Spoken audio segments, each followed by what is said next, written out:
Bonjour les filles, donc aujourd'hui je vous donne rendez-vous pour une nouvelle vidéo, spécialement pour les filles, oui, parce que, excusez-moi, j'ai essayé de me faire un dégradé à l'instant et j'ai complètement loupé ma coupe de cheveux. Pourtant c'est pas de cheveux qu'on va parler, mais c'est complètement loupé, vous pouvez le voir. Mais bon, je tenais quand même à faire cette vidéo parce que aujourd'hui, j'ai envie de vous faire partager mon expérience sur mes piercings. C'est vrai que j'en ai pas mal et j'avais envie de vous faire partager mon expérience.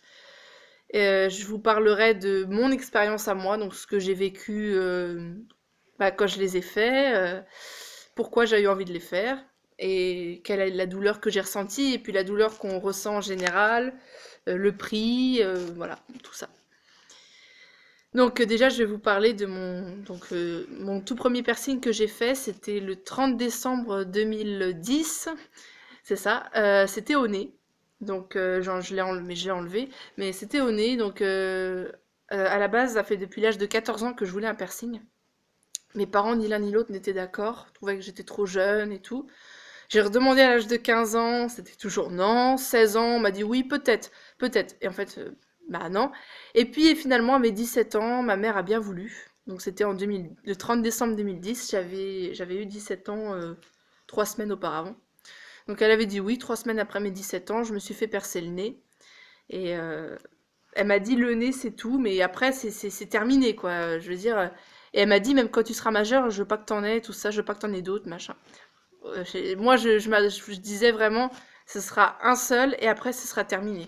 Ou alors peut-être que j'en ferai un deuxième. Je me disais, je pensais déjà ici, mais oh puis après, voilà, j'ai dit bon, allez, j'aurai que celui-là au nez et c'est tout. Donc pour le perçage du nez, ça fait moi j'ai eu très mal quand on perce parce qu'il faut savoir qu'il y a des cartilages et c'est quand même assez douloureux, surtout quand on fait un piercing pour la première fois. Donc j'ai eu très mal au perçage et on saigne un petit peu mais pas beaucoup. Et une fois qu'il m'a percé, bah ça me lançait. J'ai comme si mon cœur il battait dans ma narine. Enfin ça lance. Et puis comme prothèse, au départ on a une prothèse pendant 2 mois.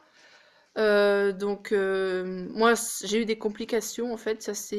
J'ai trifouillé mon piercing avec les mains sales et du coup ça s'est infecté. J'ai eu du pus et tout. Le piercing il rentrait carrément à l'intérieur de la narine, enfin c'était un peu la galère. Et donc j'ai hésité à l'enlever, finalement je suis retournée voir le perceur, j'ai dû faire une semaine de soins supplémentaires, une semaine supplémentaire de soins, voire une semaine et demie, et puis et surtout ne plus toucher du tout, sauf pour désinfecter. Et puis après ça s'est passé, et puis voilà. Donc oui, donc en parlant des soins, donc il faut pendant 2 semaines, matin et soir. Enfin, moi, c'était 2 fois par jour en tout cas. Ou 3 fois. Non, la première semaine, il faut mieux faire 3 fois. C'est matin, midi et soir, il faut mettre. Après, si vous faites 2 fois, ça marche aussi. Hein. Faut pas le faire trop de fois parce que si on le fait trop, ça empêche la cicatrisation. Donc, faut surtout pas. Déjà, faut pas nettoyer un piercing avec du coton parce que à l'intérieur du coton, il y a des fibres qui rentrent à l'intérieur de la plaie et puis ça s'infecte quoi. Donc comme soin pour le nez, j'ai pris un savon pH neutre. Je prenais le savon à même moi-même, enfin comment expliquer ça? Je prenais pas sur un papier, je prenais dans la main carrément, je frottais ma main et puis je faisais comme ça. Et puis après je rinçais à la main toujours. Et par contre, les cotons-tiges, fallait prendre un coton-tige pour nettoyer les croûtes qui sont autour. Et pour ça, faut vraiment faire comme ça. Et puis, avec du sérum physiologique qu'on met sur le coton-tige, et on enlève les croûtes. Et quand on enlève les croûtes, faut surtout bouger son piercing. Faut pas hésiter à le tourner pour éviter qu'il y ait des croûtes qui se forment et qui collent. Et puis et pour le nettoyer, pour bien nettoyer bien en dessous, parce que si c'est pas nettoyé en dessous, ça s'infecte automatiquement. Donc faut surtout pas oublier de le tourner régulièrement en fait pour enlever les croûtes. Et il faut se laver les mains, parce que même quand vous désinfectez pas, vous pouvez le tourner, mais il faut vous laver les mains. Ça c'est clair. Moi c'est comme ça que ça s'est infecté. Faut se laver bien les mains et après il faut le tourner. avec les mains propres comme ça. Et le tourner, ça va permettre d'enlever à ce que les croûtes ne collent pas le piercing, à ce qu'il soit pas, ce qui rentre pas à l'intérieur carrément tellement c'est collé. Ça va permettre à, ça va se permettre à ce qui à enlever les croûtes. Voilà. Et voilà, donc sinon bah je rinçais le sérum le sérum. Le savon, je le rinçais à la main. Après, j'ai essuyé avec un mouchoir. Ne jamais essuyer avec des cotons, faut essuyer avec un mouchoir, tout simple, ou un sopalin. Et après, le sopalin, une fois que c'est bien sec, faut bien essuyer surtout. Faut bien soulever le piercing pour essuyer en dessous le piercing, de façon à ce qu'il n'y ait plus rien. Un piercing mal séché, ça peut entraîner des complications aussi. Et et une fois que c'est bien sec, et ben voilà, comme je vous disais, du sérum physiologique sur un coton-tige. On peut faire comme ça aussi et en mettre dedans parce qu'il faut bien en mettre à l'intérieur de la narine. Il faut savoir qu'il faut en mettre à l'intérieur. Et pour encore plus de précision, j'ai mis sur le coton-tige carrément le sérum. J'ai pas mis directement comme ça. Faut mettre sur un sérum et faire comme ça pour pouvoir nettoyer autour. Parce que si vous faites juste comme ça va pas nettoyer bien. Ça va pas être assez précis. Voilà, donc ça, j'ai fait ça pendant 2 semaines. J'ai gardé ce piercing-là pendant 2 ans, 3 ans. Et puis, en fait, quand je changeais de piercing, des fois, il n'était pas forcément de qualité, donc il tenait pas. Et puis, je m'en suis vraiment lassée, j'en ai eu ras-le-bol. Enfin, j'en ai eu marre de ce piercing. Je trouve qu'il se voyait pas tellement. Je trouve qu'il était trop commun. J'en voulais un plus original. Et puis, à chaque fois que je m'habillais, une fois je mets un pull, je me suis arraché le piercing, je me suis fait super mal. Et j'avais un mal fou à le remettre, ça saignait, tout ça. Du coup, bah, j'avais à chaque fois des complications parce que je faisais saigner ma narine parce que je trouvais pas le trou et tout. Même après 2 ans, c'était bien cicatrisé et pourtant, j'arrivais pas à trouver le trou ni rien. Alors, j'ai rechangé de piercing. Une fois, je l'ai perdu en ville, je sais pas comment. Je m'en suis pas aperçue. Je m'en suis aperçue qu'après, en fait, je touche et merde, je l'ai perdu. Et le temps que j'étais en ville, environ 2 heures, 3 heures, toute l'après-midi en ville, je reviens, bah, je m'en rends compte et c'était déjà rebouché en fait. Et donc j'en ai eu marre après, puis en plus du coup j'en suis lassée aussi, et puis bah du coup j'ai fini par l'enlever.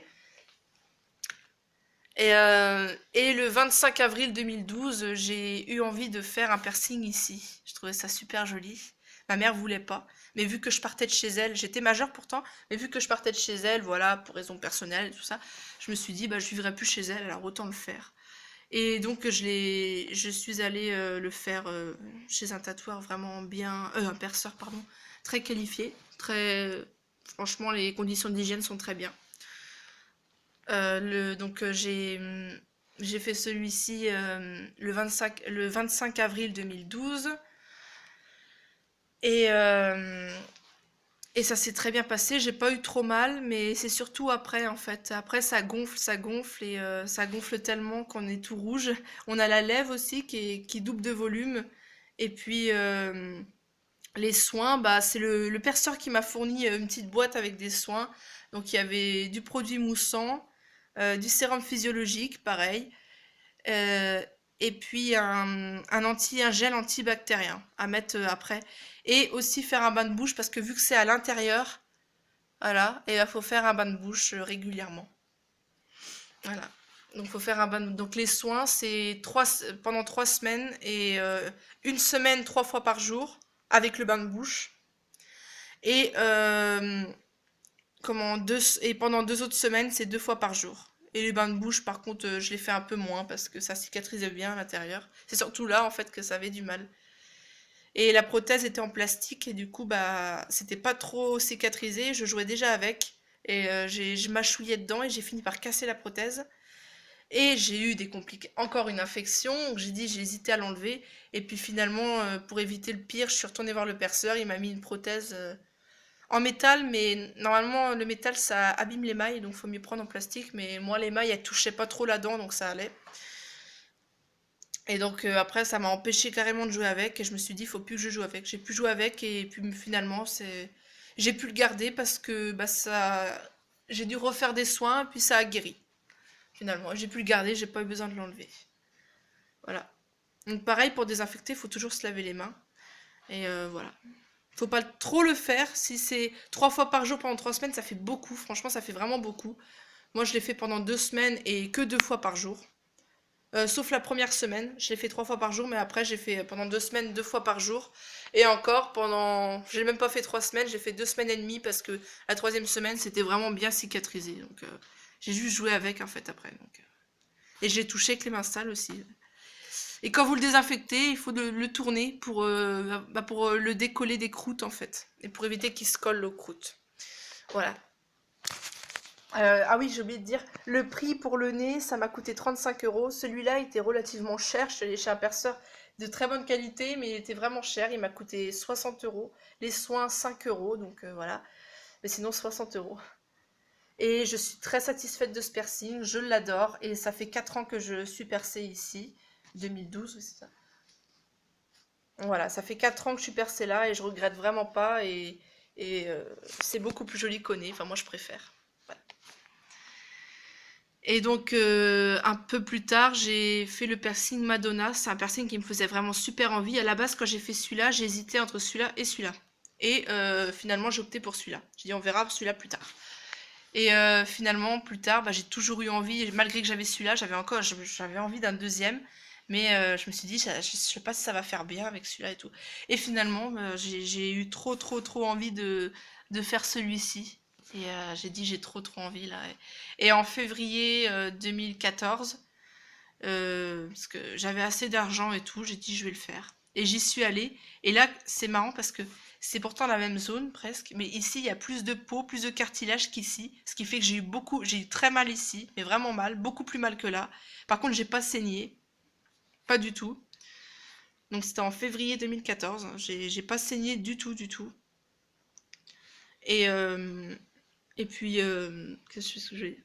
Par contre, ça a gonflé, et la lèvre a gonflé. Puis là, c'est comme ici, hein, des bains de bouche, 3 fois par semaine, une fois, enfin moi j'ai fait, non, une fois. euh, du sérum physiologique, du savon sans pH neutre, donc un savon sans alcool pour pas agresser, sinon ça agresse et puis bah ça cicatrise pas. Et puis voilà, c'est ce que j'ai mis en fait pendant 2 semaines, ouais, j'ai fait ça. Et puis voilà, après, il faut garder les prothèses là et là, il faut les garder au moins un mois. Au bout d'un mois, tu peux changer. Si tu les changes avant un mois, bah ça va pas cicatriser, ça va s'infecter quoi, parce que ce sera pas encore cicatrisé. Surtout pas les changer, faut avant un mois. Même un peu plus d'un mois, un mois et demi, il faut garder sa prothèse. Pour être sûr que ce soit bien cicatrisé, faut la garder un tout petit peu plus d'un mois. Et puis après, vous pouvez changer, mettre le bijou que vous voulez. Mais de bonne qualité parce que sinon, ça s'infecte. Moi, je préfère prendre mes bijoux chez le perceur. Au moins, je sais que c'est de bonne qualité. Voilà. Et j'ai pas de problème. Et après, le prix, c'est pour celui-là 50 euros. Les soins, 5-6 euros, pas plus. Euh, et je l'ai lavé avec un. Cette fois, le perceur m'avait pas. Il vendait pas de soins dans une petite boîte, donc j'ai acheté un savon sans pH neutre, savon de Marseille. J'ai mis du sérum physiologique et puis j'ai essuyé avec un mouchoir. Le sérum, je le mettais sur du coton que je faisais comme ça. Mais pour rincer le savon, bah, je le rinçais à l'eau avec ma main. Et puis après, bah, j'essuyais avec un mouchoir. Mm. En faisant comme ça. Sauf qu'au départ, ça fait très mal. On fait comme ça. Ça brûle. Parce que c'est irrité, donc forcément, ça brûle. Et puis, eh ben, j'ai mis le sérum physiologique sur du coton que je passais comme ça. Il faut bien pousser avec sa langue. Et vous voyez, bien autour ici. Et il faut nettoyer sur le bijou aussi parce que quand on sort, il y a des microbes qui vont dessus et tout. Et voilà, et ça a cicatrisé en un mois. J'ai changé mon tout premier piercing quand j'ai changé la prothèse. Et ben je l'ai changé au bout d'un mois et demi. Et voilà. Et je pouvais. J'étais allée quand même demander. Par contre, quand vous percez, allez quand même chez le perceur vérifier toutes les semaines pendant 3 semaines. Faut faire vérifier son piercing, c'est très important. Ça se trouve, vous avez peut-être quelque chose, une infection sans le savoir. Alors, vous vous rendez pas compte, vous avez peut-être quelque chose sans vous en rendre compte. Et puis, il faut mieux aller vérifier pour qu'il vous confirme que ça cicatrise bien. Sinon, le 12 septembre 2014, non, c'était en 2000. Oh là là, j'en ai sauté un. Le 12 septembre 2013, je me suis fait percer la langue. Ça a été le plus douloureux de tous mes piercings. J'ai vraiment eu mal. Après, ça gonfle, t'as la langue qui gonfle, t'as la langue enflée une bonne semaine. Ce qu'il faut faire après avoir fait percer la langue, faut faire travailler la langue le moins possible. Et il faut mettre des glaçons régulièrement, 2 fois par jour sur sa langue pour la faire déenfler au maximum. Dès que tu te fais percer, dès que tu arrives chez toi, tu mets des glaçons direct sur la langue. Et puis il faut la faire. Les heures qui suivent après le perçage, il faut parler le moins possible. Voilà. Parce que. Pour la faire travailler le moins possible, parce que ça fait très mal. Et puis sinon, j'ai saigné très peu, franchement. J'ai saigné un tout petit peu. Pour celui-là, j'ai saigné beaucoup et pourtant j'ai moins mal. Celui-là m'a fait très mal et pourtant j'ai pas saigné. Mais par contre, la langue, j'ai presque pas saigné. Et voilà. Donc, sinon, les soins, alors des bains de bouche 3 fois par jour pendant 2 semaines. La troisième semaine, 2 ou 3 semaines, mais bien le faire 3 fois par jour, surtout la première semaine, il faut vraiment faire 3 fois. 2 fois, c'est vraiment pas suffisant. La deuxième semaine, vous pouvez le faire 2 fois. Euh, Après, faut pas le faire trop parce que la bouche, la langue, en fait, ça cicatrise très vite, plus vite que les autres piercings. Donc du coup, bah, les bains de bouche, ça dure pas longtemps. Et puis surtout, bah, on peut pas manger solide pendant une bonne semaine. En fait, on mange que du liquide. Et surtout, ne pas manger chaud parce que si tu manges chaud, ça va refaire saigner la langue et ça va empêcher la cicatrisation en fait. Donc, faut manger froid. Pas trop froid non plus parce que si c'est très froid, ça fait saigner aussi. Donc, faut manger liquide. Faut faire travailler la langue le moins possible, donc éviter de manger des trucs solides la première semaine. De toute façon, vous allez tout de suite le sentir, vous allez même pas pouvoir manger solide parce que vous allez tellement avoir mal. Faut manger que du liquide, du mouliné, du mixé, tout liquide en fait la première semaine. Et même les aliments qui sont censés être chauds, je les mangeais froids. Je mangeais de la purée, mais je pouvais pas la manger chaude, et du coup je les mangeais froid. Évitez ne surtout pas boire de coca, de trucs de comment de sauce épicée, boire du coca, Fanta, tout ce qui est soda. Ça va empêcher la cicatrisation et faire saigner la langue, vu que c'est irrité tout autour. Eh ben ça va piquer et ça va faire saigner. Donc voilà, pas boire de coca, de soda et puis voilà. Moi, au bout de 2 semaines, je pensais que ça allait. Je commence à manger un peu épicé, j'ai hurlé.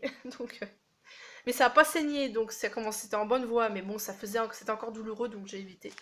Et au bout d'une semaine et demie, la langue commence à déenfler. Mais c'est enflé presque 2 semaines. Moi, c'était bien enflé pendant 2 semaines. Vous bavez. Beaucoup, beaucoup, beaucoup. Vous faites que de baver parce que...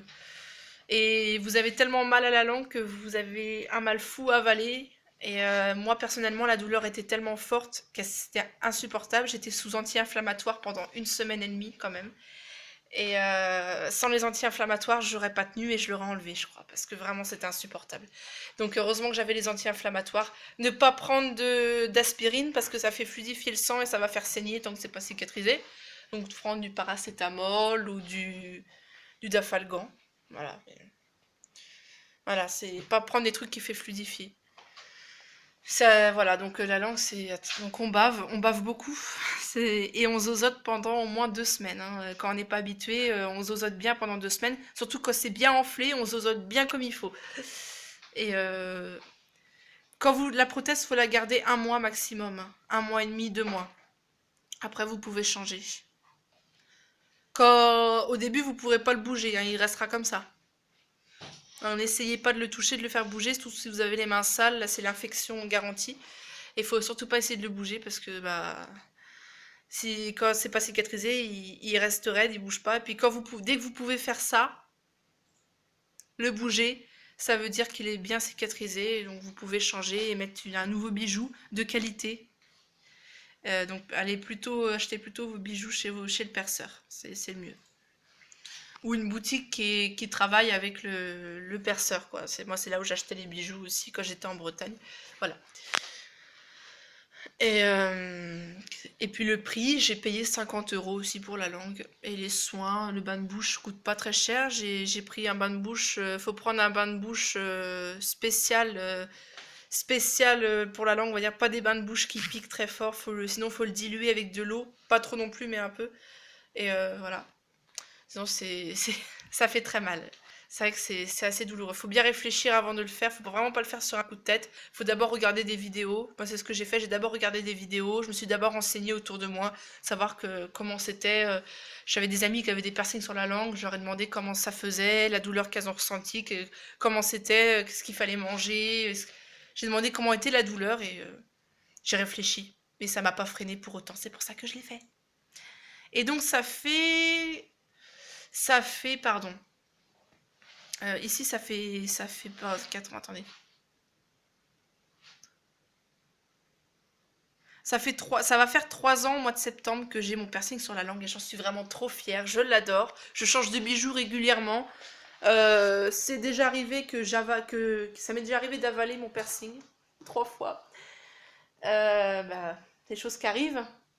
Après, c'est pas grave, hein, mais bon, voilà, c'est un peu chiant. Surtout que si ça se rebouche très vite. Donc si j'ai pas de prothèse pour remplacer et que je peux pas mettre d'autres piercings, en 24 heures ça se rebouche au moins. Donc c'est un peu chiant. Heureusement que j'avais trouvé un ancien piercing à remettre. Donc du coup, mais il me plaisait pas, il était déjà abîmé. Donc je suis allée chez le perceur, j'ai racheté un bijou. En fait j'avais acheté un bijou qui était pas du tout de qualité et qui se vissait pas du tout bien. Parce que tous les piercings ne se vissent pas sur toutes les barres, sur toutes les barres. Donc là, il se vissait mal. Il rentrait pas dans la barre et voilà. Et je suis tombée sur un perceur vraiment pas professionnel chez qui j'avais acheté le bijou, donc voilà. Mais bon, c'est con parce qu'il était beau, en plus c'était une fleur avec un diamant au milieu. C'est con. Mais bon. Et sinon, un jour, un piercing de mauvaise qualité qui s'est cassé en deux et j'ai avalé la moitié du piercing. Et vu que c'était du plastique, le bout était tranchant, j'avais peur que ça me perfore l'estomac. Et heureusement non. Et ça aurait pu être dangereux quand même. Et sinon, qu'est-ce que j'ai fait après la langue? En fait, j'avais inversé, j'ai fait la langue avant de faire le Madonna. Excusez-moi. Donc après le Madonna, j'ai fait... Ah oui, aussi, j'ai oublié de préciser, vous avez la langue toute blanche pendant 1 semaine et demie avec les piercings sur la langue, en fait. Parce que vous pouvez pas avaler votre salive, vous avez beaucoup de mal, et vous crachez la plupart du temps tellement ça fait mal. Donc du coup, ça rend la blanc. Du coup, vous avez la bouche toute pâteuse, la langue toute blanche, Et du coup, elle reste blanche pendant 1 semaine, c'est pas terrible. Et comme vous mangez pas beaucoup en plus, voilà. Moi personnellement, j'ai eu des chutes de tension à force de manger que du liquide, ça me suffisait pas et j'ai fait une chute de tension, j'étais pas bien. Et puis après, on remange du solide. Faut pas manger du solide d'un coup, hein. N'allez pas manger des cacahuètes au bout d'1 semaine. Non, des gâteaux, faut pas manger de pommes évidemment. Mais non, j'ai remangé du solide petit à petit et jusqu'à ce que je remange normalement. Vraiment, au bout de 2 bonnes semaines, j'ai pu remanger normalement. J'ai essayé de manger une pomme, je le sentais encore un peu dans la langue, la 2e semaine. Donc du coup, j'ai laissé, j'ai pas insisté. Et la 3e semaine, là, j'ai pu vraiment manger comme tout le monde, normal. J'ai fait le tragus.